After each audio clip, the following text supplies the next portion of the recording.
G4 ವಾರ್ತೆಗಳಿಗೆ ಸ್ವಾಗತ. ನಾನು ರಮ್ಯಾ ಸತೀಶ್. ಇಂದಿನ ಮುಖ್ಯಾಂಶಗಳು: ಸಾಮಾಜಿಕ, ಆರ್ಥಿಕ ಮತ್ತು ರಾಜಕೀಯ ನ್ಯಾಯವನ್ನು ಸಮಾನವಾಗಿ ವಿತರಿಸುವ ಕಾರ್ಯ ಸಂವಿಧಾನದ್ದು ಎಂದ ಹಿರಿಯ ಸಿವಿಲ್ ನ್ಯಾಯಾಧೀಶೆ ಎ ಅರುಣಕುಮಾರಿ ವಿಶ್ವ ಸಂವಿಧಾನ ದಿನಾಚರಣೆಯಲ್ಲಿ ಹೇಳಿಕೆ. ಧರ್ಮಸ್ಥಳದ ಧರ್ಮಾಧಿಕಾರಿ ಡಾಕ್ಟರ್ ಡಿ ವೀರೇಂದ್ರ ಹೆಗಡೆಯವರ ಹುಟ್ಟುಹಬ್ಬದ ಸಲುವಾಗಿ ನಡೆದ ತಾಲೂಕು ಮಟ್ಟದ ವಿಚಾರಗೋಷ್ಠಿ ಕಾರ್ಯ. ಸರ್ಕಾರದಷ್ಟೇ ಸಮರ್ಪಕ ಕೆಲಸ ಮಾಡುತ್ತಿರುವ ಗ್ರಾಮೀಣಾಭಿವೃದ್ಧಿ ಸಂಘ ಎಂದ ಶಾಸಕ ಸಿಎನ್ ಬಾಲಕೃಷ್ಣ. ಹಾಗೂ ನವಿಲೆ ನಾಗೇಶ್ವರ ಸ್ವಾಮಿ ದೇವಾಲಯದ ಸಮೀಪದ ಕೆರೆಯಲ್ಲಿ ಶ್ರೀ ನಾಗೇಶ್ವರ ಸ್ವಾಮಿ, ಶ್ರೀ ರಂಗನಾಥ ಸ್ವಾಮಿ, ಶ್ರೀ ಕೆಂಪಮ್ಮ ದೇವಿಯವರ ವಿಜೃಂಭಣೆಯ ತೆಪ್ಪೋತ್ಸವ.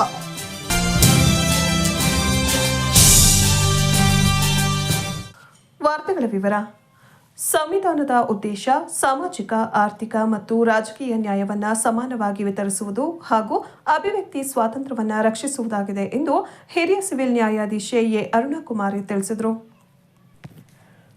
ಪಟ್ಟಣದ ಶ್ರೀ ಆದಿಚುಂಚನಗಿರಿ ಪ್ರಥಮ ದರ್ಜೆ ಕಾಲೇಜಿನ ಆವರಣದಲ್ಲಿರುವ ಕುವೆಂಪು ಸಭಾಂಗಣದಲ್ಲಿ ಬುಧವಾರ ತಾಲೂಕು ಕಾನೂನು ಸೇವೆಗಳ ಸಮಿತಿ, ವಕೀಲರ ಸಂಘ ಹಾಗೂ ಶ್ರೀ ಆದಿಚುಂಚನಗಿರಿ ಪ್ರಥಮ ದರ್ಜೆ ಕಾಲೇಜು ವತಿಯಿಂದ ಆಯೋಜಿಸಲಾಗಿದ್ದ 76ನೇ ಸಂವಿಧಾನ ದಿನಾಚರಣೆ ಕಾರ್ಯಕ್ರಮವನ್ನು ಉದ್ಘಾಟಿಸಿ ಅವರು ಮಾತನಾಡಿದರು. ಸಂವಿಧಾನ ಎಂದರೆ ಹಕ್ಕುಗಳು, ಕರ್ತವ್ಯಗಳು, ತತ್ವಗಳು ಮತ್ತು ಕಾನೂನಿನ ಮೂಲಕ ಪ್ರಜಾಪ್ರಭುತ್ವದ ಆಶಯವನ್ನು ಎತ್ತಿ ಹಿಡಿಯುವ ಪವಿತ್ರ ಗ್ರಂಥವಾಗಿದೆ. ನನ್ನ ಜೀವನಕ್ಕೆ ಸಂವಿಧಾನವು ದಾರಿದೀಪವಾಗಿದೆ. ದೇಶದ ಸ್ವಾತಂತ್ರ್ಯ ನಂತರ ಸಂವಿಧಾನ ಅನುಷ್ಠಾನಗೊಳಿಸಿಕೊಂಡು ಪ್ರತಿಯೊಬ್ಬರು ಮುಕ್ತವಾಗಿ ಅಭಿಪ್ರಾಯ ಹಂಚಿಕೊಂಡು ಕಾನೂನಿನ ಚೌಕಟ್ಟಿನೊಳಗೆ ಇಚ್ಛಾನುಸಾರ ಜೀವಿಸುವ ಹಕ್ಕನ್ನು ನಮ್ಮ ಸಂವಿಧಾನ ಕಲ್ಪಿಸಿದೆ. ಮಹಿಳೆಯರು, ದಲಿತರು, ಬುಡಕಟ್ಟು ಹಾಗೂ ಹಿಂದುಳಿದ ಜನರು ಸಮಾಜದಲ್ಲಿ ತಲೆ ಎತ್ತಿ ನಡೆಯುವಂತೆ ಸಂವಿಧಾನ ಮಾಡಿದೆ. ಯುವ ಸಮುದಾಯ ಸಂವಿಧಾನದ ಮಹತ್ವ, ಜಗತ್ತಿನಲ್ಲೇ ಉತ್ತಮ ಸಂವಿಧಾನವೆಂಬ ಹೊಗಳಿಕೆಗೆ ಪಾತ್ರವಾಗಿರುವ ಭಾರತ ಸಂವಿಧಾನದ ಆಶಯ ಮತ್ತು ಮಹತ್ವವನ್ನು ಅರ್ಥ ಮಾಡಿಕೊಳ್ಳಬೇಕು. ಸಂವಿಧಾನ ಪ್ರಜಾಪ್ರಭುತ್ವ ಕಾಯುವ ಏಕೈಕ ಗ್ರಂಥ. ಈ ಆಶಯವನ್ನು ಸಾಕಾರಗೊಳಿಸುವ ದೃಷ್ಟಿಯಿಂದಲೇ ನವೆಂಬರ್ 26ರ ದಿನವನ್ನು ಸಂವಿಧಾನ ದಿನಾಚರಣೆಯನ್ನಾಗಿ ಆಚರಿಸಲಾಗುತ್ತಿದೆ. ಸತತ 3 ವರ್ಷಗಳ ಕಾಲ ಬಲಿಷ್ಠ ಭಾರತವನ್ನು ಕಟ್ಟುವ ಮಹಾಸಂಕಲ್ಪದಿಂದ ಸಂವಿಧಾನ ರಚನೆಯ ಕಾರ್ಯಕ್ಕಾಗಿ ಅಂಬೇಡ್ಕರ್ ಅವರ ನೇತೃತ್ವದ ಸಂವಿಧಾನ ರಚನಾ ಸಮಿತಿಯು ಶ್ರಮಿಸಿದ್ದನ್ನು ಸ್ವಾತಂತ್ರ್ಯ ಭಾರತದ ಪ್ರಜಾಪ್ರಭುತ್ವದ ಸವಿಯನ್ನು ಅನುಭವಿಸುತ್ತಿರುವ ನಾವೆಲ್ಲರೂ ಕೃತಜ್ಞತೆಯಿಂದ ಸ್ಮರಿಸಬೇಕು. ಸಂವಿಧಾನ ಆಶಯಗಳನ್ನು ಪರಿಣಾಮಕಾರಿಯಾಗಿ ಅರ್ಥೈಸಿಕೊಂಡು ಪಾಲಿಸಿದರೆ ಸಮಾಜ ನಿರ್ಮಾಣ ಸಾಧ್ಯ. ಸಂವಿಧಾನ ಜಾರಿಯಾದ ಬಳಿಕ ಭಾರತದಲ್ಲಿ ಅಧಿಕೃತವಾಗಿ ಪ್ರಜಾಪ್ರಭುತ್ವ ವ್ಯವಸ್ಥೆ ಜಾರಿಯಾಯಿತು ಎಂದು ತಿಳಿಸಿದರು.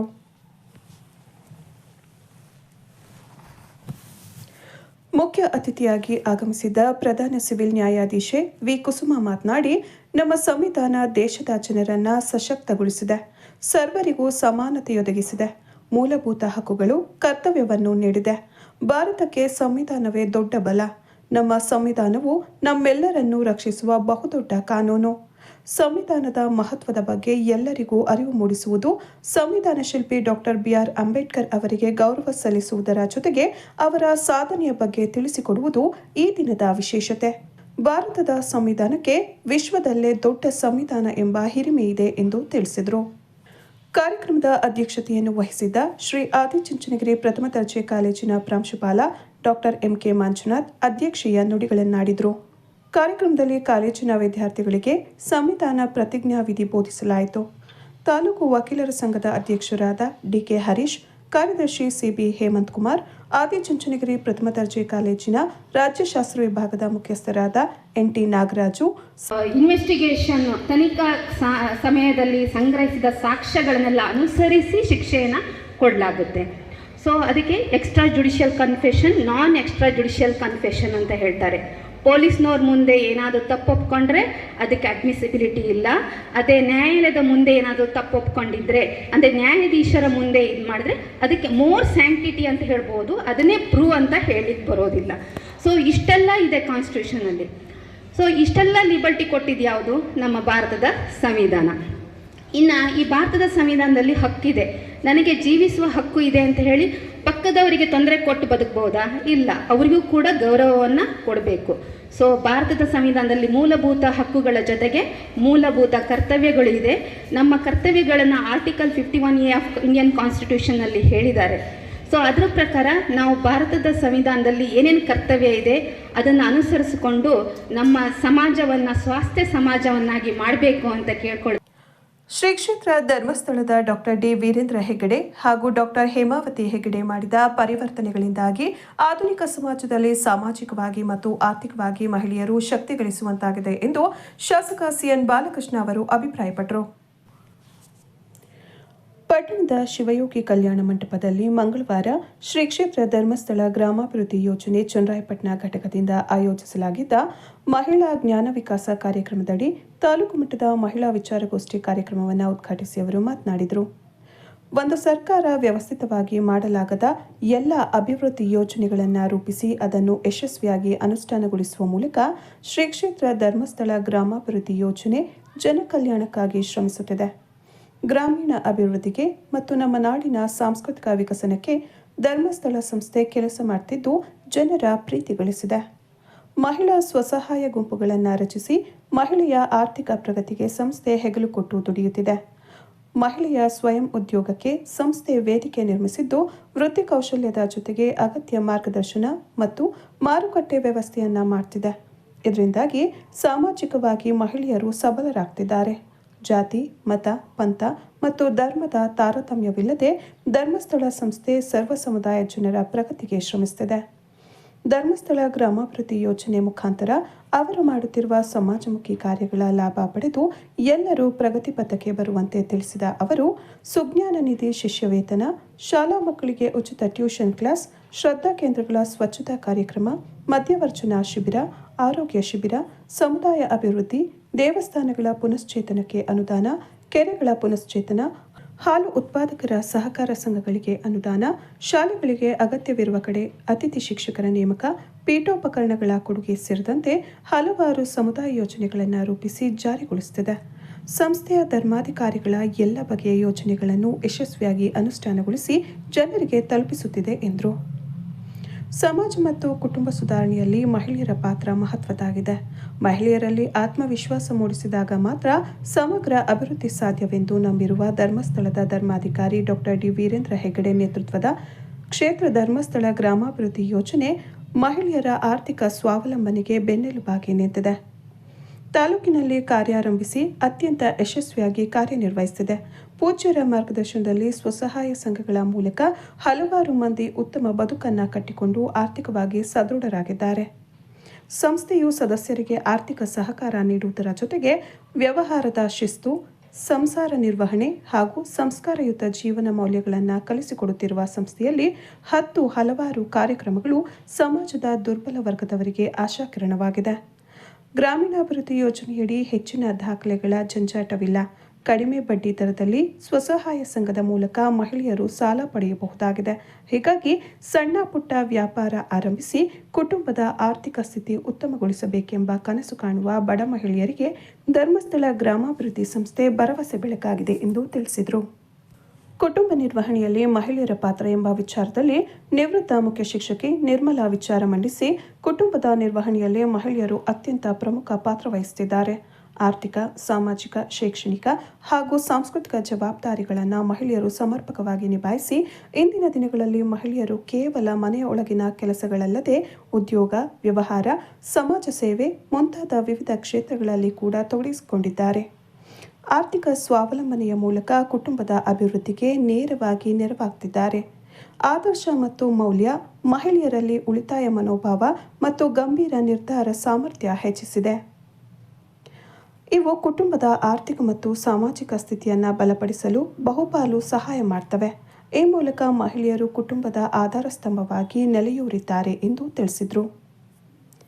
ಹಿರಿಸಾವೆ ಪಿಎಂ ಶ್ರೀ ಸರ್ಕಾರಿ ಹಿರಿಯ ಪ್ರಾಥಮಿಕ ಶಾಲೆಯ ಸಹಶಿಕ್ಷಕಿ ಎನ್ಜಿ ಶೋಭಾ ಮೊಬೈಲ್ನಿಂದ ಆಗುವ ಅನುಕೂಲ ಮತ್ತು ಅನಾನುಕೂಲಗಳ ಬಗ್ಗೆ ವಿಚಾರ ಮಂಡಿಸಿದರು.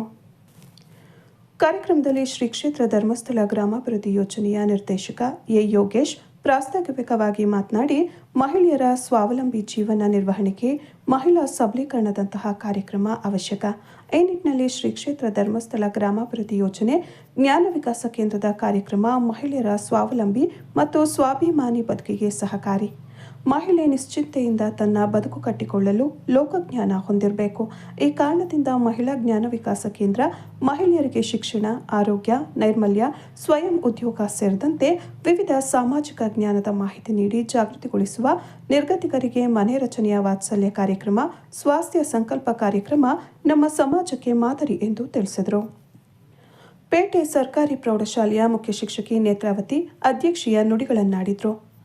ಪುರಸಭಾ ಮಾಜಿ ಉಪಾಧ್ಯಕ್ಷೆ ರಾಣಿ ಕೃಷ್ಣ, ವ್ಯವಸಾಯ ಸ್ವಸಹಾಯ ಸಂಘಗಳ ಲೆಕ್ಕ ಪರಿಶೋಧನೆ ವಿಭಾಗದ ಮೈಸೂರು ಯೋಜನಾಧಿಕಾರಿ ರಮೇಶ್, ಜಲಜಾಗೃತಿ ವೇದಿಕೆಯ ಸದಸ್ಯರಾದ ಸುಧಾ ಚಿಕ್ಕಣ್ಣ, ತಾಲೂಕು ಘಟಕದ ಮೇಲ್ವಿಚಾರಕ ನಾಗರಾಜು, ಜ್ಞಾನ ವಿಕಾಸ ಸಮನ್ವಯ ಅಧಿಕಾರಿ ಸೌಮ್ಯ ಸೇರಿದಂತೆ ಸಂಘದ ಪದಾಧಿಕಾರಿಗಳು ಭಾಗವಹಿಸಿದರು. ಇವತ್ತು ಈ ಒಂದು ಶುಭ ದಿವಸ ಮಹಿಳಾ ವಿಚಾರಗೋಷ್ಠಿಯನ್ನು ಕೂಡ ಜನ್ಮದಿನದ ಒಂದು ಅಂಗವಾಗಿ ಆಯೋಜನೆ ಮಾಡಿರುವುದಕ್ಕೆ ತುಂಬ ಸಂತೋಷ. ಇವತ್ತು ನನಗೆ ತಿಳಿದಿರ್ತಕ್ಕಂಥ ದೃಷ್ಟಿನಲ್ಲಿ ನಾವು ಸಾಮಾನ್ಯವಾಗಿ ಒಬ್ಬನ ಲಕ್ಷಕ್ಕೊಬ್ಬರು ಹೋಗ್ತೀವಿ, ಸಾವಿರಕ್ಕೊಬ್ಬರು ಹೋಗ್ತೀವಿ, ಕೋಟಿಗೊಬ್ಬರು ಹೋಗ್ತೀವಿ. ಇವತ್ತು ಪ್ರಪಂಚದ ಜನಸಂಖ್ಯೆ 850 ಕೋಟಿ. 850 ಕೋಟಿಗೆ ಒಬ್ಬರೇ ಅದು ನಮ್ಮ ಪೂಜ್ಯ ವೀರೇಂದ್ರ ಹೆಗ್ಗಡೆ ಇರ್ತಕ್ಕಂಥ ಮಾತನ್ನ ಹೇಳಲಿಕ್ಕೆ ಏಕೆಂದರೆ ಅವರ ಜನಪರ ಕಾರ್ಯಕ್ರಮಗಳು, ಬಡವರ ಪರವಾದಂಥ ಕಾರ್ಯಕ್ರಮಗಳು, ಧಾರ್ಮಿಕ ಕ್ಷೇತ್ರಕ್ಕೆ ಕೊಡ್ತಕ್ಕಂಥ ಕೊಡುಗೆಗಳು, ಶೈಕ್ಷಣಿಕ ಕ್ಷೇತ್ರದ ಮೂಲಕ ಜನರ ಬದುಕಿಗೆ, ಭವಿಷ್ಯದ ಪ್ರತಿಭೆಗಳಿಗೆ ಶಕ್ತಿ ಕೊಡುವಂಥ ಒಂದು ಕಾರ್ಯಕ್ರಮ, ಮಧ್ಯವರ್ಜನ ಶಿಬಿರ ಕಾರ್ಯಕ್ರಮ, ಹಳೆಯ ದೇವಸ್ಥಾನಗಳನ್ನು ಜೀರ್ಣೋದ್ಧಾರ ಮಾಡುವಂಥ ಮಾತು ಕಾರ್ಯಗಳನ್ನು ಮಾಡತಕ್ಕಂಥ ಒಂದು ಕಾರ್ಯಕ್ರಮಗಳು. ಇವತ್ತು ಹೈನು ಉದ್ಯಮಕ್ಕೆ ಶಕ್ತಿ ಕೊಡಲಿಕ್ಕೆ, ಹೈನುಗಾರರಿಗೆ ಕಟ್ಟಡಗಳನ್ನು ನಿರ್ಮಾಣ ಮಾಡುವಂಥ ಸಂದರ್ಭದಲ್ಲಿ ಅಂದು 50,000 ಕೊಡೋದಿತ್ತು. ಇದು ಇವತ್ತು 2 ಲಕ್ಷ ಸಹಾಯಧನ ಕೊಡುವಂಥ ಕಾರ್ಯಕ್ರಮ ಮಾಡಿರ್ತಕ್ಕಂಥದ್ದು ಇರ್ಬೋದು. ಹಿಂದೆ ಕರ್ನಾಟಕ ರಾಜ್ಯದಲ್ಲಿ ಉತ್ತರ ಕರ್ನಾಟಕದಲ್ಲಿ ಅತಿವೃಷ್ಟಿ ಅನಾವೃಷ್ಟಿ ಆದಂಥ ಸಂದರ್ಭದಲ್ಲಿ ಸರ್ಕಾರಕ್ಕೆ 35 ಕೋಟಿ ಕೊಟ್ಟಂತ ಒಂದು ಧಾರ್ಮಿಕ ಧರ್ಮಕ್ಷೇತ್ರ ಯಾವುದಾದ್ರೂ ಇಡೀ ಪ್ರಪಂಚದಲ್ಲಿದ್ದರೆ ಅದು ಶ್ರೀ ಕ್ಷೇತ್ರ ಧರ್ಮಸ್ಥಳ ಇರ್ತಕ್ಕಂಥ ಮಾತನ್ನ ಹೇಳಿಕೊಳ್ಳುತ್ತೆ. ಇವತ್ತು ಎಷ್ಟೇ ಲಕ್ಷಾಂತರ ಜನರನ್ನು ಕೂಡ ಪ್ರಸಾದ ದಾಸೋಹ ಕಾರ್ಯಕ್ರಮವನ್ನು ಕೊಡೋದ್ರ ಮೂಲಕ ಯಾರಾದರೂ ದೇವಸ್ಥಾನಗಳನ್ನ ನಿರ್ಮಾಣ ಮಾಡ್ತೀವಿ ಅಂತ ಗುರುಗಳ ಹತ್ರ ಕೋರಿಕೆ ಸಲ್ಲಿಸಿದರೆ ಆಗಲೇ 1 ಲಕ್ಷ 2 ಲಕ್ಷ ಕೊಡತಕ್ಕಂಥ ಒಂದು ಆ ಕಾರ್ಯಕ್ರಮಗಳು. ಇವತ್ತು ಕೆರೆ, ಇವತ್ತು ಪುರ ಗ್ರಾಮದ ಕೆರೆ, ಅಲ್ಲಿ ಆ ಕೆರೆ ಎಂಬುದರ ಬಗ್ಗೆ ಸೂಕ್ಷ್ಮವಾಗಿ ತಿಳಿಯೋಣ. ಒಂದು ಕುಟುಂಬ ಎಂದರೆ ಗಂಡ, ಹೆಂಡತಿ ಮತ್ತು ಮಕ್ಕಳು ಒಟ್ಟಾಗಿ ವಾಸಿಸುವುದಕ್ಕೆ ಕುಟುಂಬ ಎನ್ನುತ್ತೇವೆ.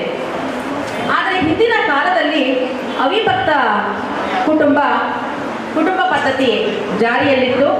ಇದರಲ್ಲಿ ಗಂಡ, ಹೆಂಡತಿ, ಮಕ್ಕಳು ಜೊತೆಗೆ ಅಜ್ಜಿ, ತಾತ, ಚಿಕ್ಕಪ್ಪ, ಚಿಕ್ಕಮ್ಮ, ದೊಡ್ಡಪ್ಪ, ದೊಡ್ಡಮ್ಮ ಎಲ್ಲರೂ ಒಟ್ಟುಗೂಡಿ ಒಟ್ಟಾಗಿ ಅವರು ಜೀವನವನ್ನು ನಡೆಸುತ್ತಿದ್ದರು. ಇದರಲ್ಲಿ ಪುರುಷರದೇ ಹೆಚ್ಚಾಗಿ ಪ್ರಧಾನ ಪಾತ್ರವಾಗಿತ್ತು.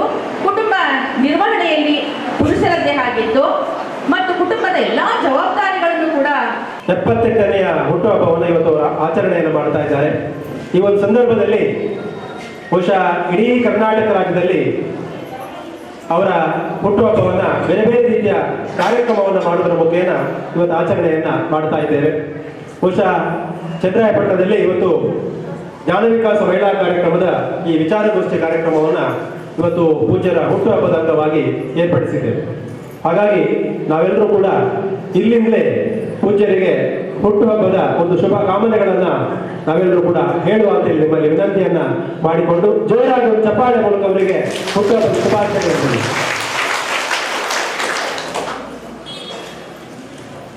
ತಮಗೆಲ್ಲ ಗೊತ್ತಿದ್ದ ಹಾಗೆ ಶ್ರೀ ಕ್ಷೇತ್ರ ಧರ್ಮಸ್ಥಳದ ಧರ್ಮಾಧಿಕಾರಿಗಳಾಗಿರ್ತಕ್ಕಂಥ ಪೂಜನೀಯ ವೀರೇಂದ್ರ ಹೆಗ್ಗಡೆ ಅವರು ಸುಮಾರು 43 ವರ್ಷಗಳ ಹಿಂದೆ ಶ್ರೀ ಕ್ಷೇತ್ರ ಧರ್ಮಸ್ಥಳ ಗ್ರಾಮಾಭಿವೃದ್ಧಿ ಯೋಜನೆ ಅನ್ನುವಂಥ ಒಂದು ಸಂಸ್ಥೆಯನ್ನ ಒಂದು ಸಣ್ಣ ಗ್ರಾಮದಲ್ಲಿ ಪ್ರಾರಂಭವನ್ನ ಮಾಡಿದೆ. ಆ ಸಂಸ್ಥೆ ಇವತ್ತು ಇಡೀ ಕರ್ನಾಟಕ ರಾಜ್ಯದಲ್ಲಿ ಒಂದು ದೊಡ್ಡ ಹೆಮ್ಮರವಾಗಿ ಇವತ್ತು ಬೆಳೆದು ಅದರಲ್ಲಿ ಲಕ್ಷಾಂತರ ಯಾರು ಕುಟುಂಬದವರು ಯಾರಿದ್ದಾರೆ ಅವರು ಇದರ ಫಲವನ್ನ ಅನುಭವಿಸ್ತಾ ಇದ್ದಾರೆ. ಇದರ ಜೊತೆ 2 hours ಅದೇ ಮ್ಯಾಕ್ಸಿಮಮ್. ಆದ್ರೆ ಇವತ್ತು ನಮ್ಮ ಸ್ಕ್ರೀನ್ ಟೈಮ್ ಒಬ್ಬೊಬ್ಬರು ಮೊಬೈಲ್ ತೆಗೆದು ನೋಡಿದ್ರೆ ಸ್ಕ್ರೀನ್ ಟೈಮ್ ಎಷ್ಟಿದೆ ಅಂತ ನೋಡಿದ್ರೆ 7 ಗಂಟೆ 8 ಗಂಟೆ 12 ಗಂಟೆ ಇದೆ. ಇದೆಯಾ? ಒಪ್ಕೊಳ್ತೀರಾ?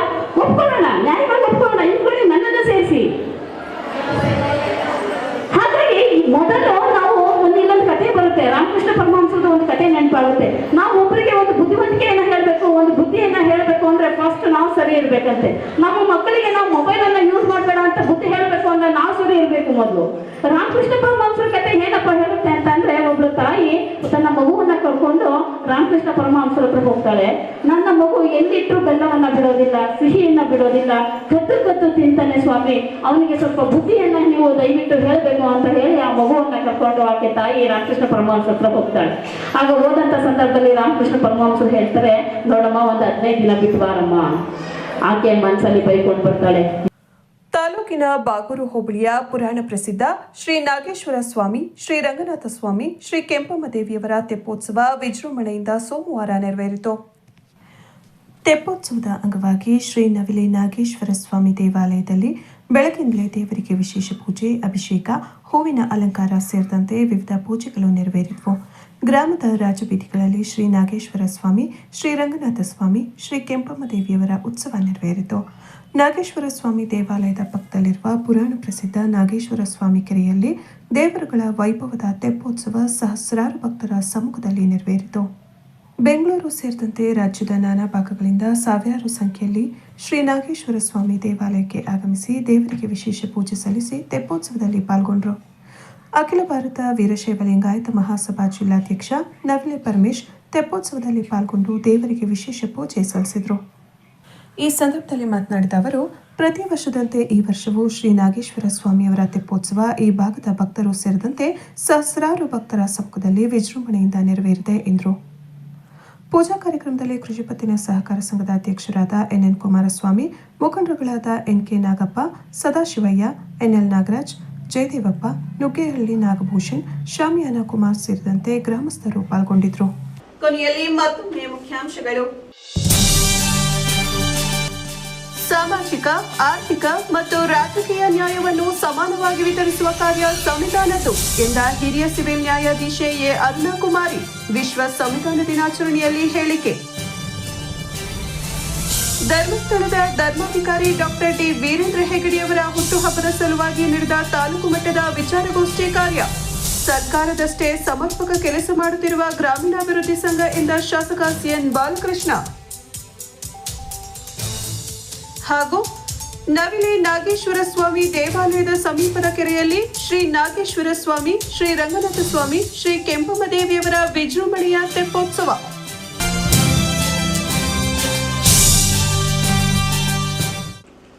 ಇದರೊಂದಿಗೆ ವಾರ್ತಾ ಪ್ರಸಾರ ಮುಕ್ತಾಯವಾಯಿತು. ಮತ್ತೆ ನಿಮ್ಮ ಭೇಟಿ ಮುಂದಿನ ಜಿ4 ವಾರ್ತೆಯಲ್ಲಿ. ನಮಸ್ಕಾರ.